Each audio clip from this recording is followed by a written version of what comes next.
Hey everybody, Jim Shelby here along with my business partner Larry Cohen inside the NexCore Event Center quasi studio here today talking about City Museum. City Museum is one of the coolest places that I've ever been, but there's a story behind it. I'll share this, then I'll turn it over to Larry. But sometimes in order to really go after what you want, your decisions can't be popular. You have to be unwavering, uncompromising, and rigid in your pursuit of your passion. So let's talk about City Museum. So Bob Cassilly was the original founder of City Museum, and he took his vision and his passion to create something, a combination of so many eclectic aspects of St. Louis, all under one museum. And he had a board of directors as required with nonprofits, but he kept clashing with the board on the vision of City Museum. He kept wanting to push the limits of City Museum.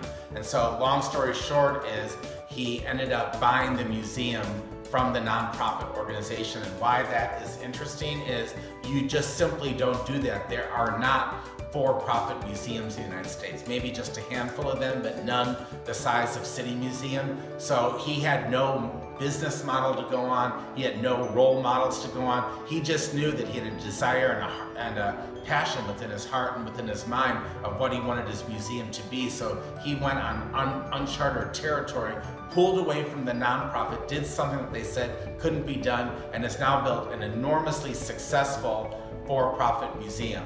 Of course, Mr. Cassilly passed away a few years ago, but it is still a for-profit museum, run for-profit, and it stands as a testament to his vision and what can be done if you really have the desire to do something. So you don't always need a roadmap. You don't always have to have every I dotted and every T crossed, but what you do have to have is you gotta have it up here, you gotta see it, you gotta feel it, and then you gotta put it to your feet and make it work. Yeah, and remember, there wasn't going to be a personal computer in people's homes. There wasn't going to be a phone without a cord.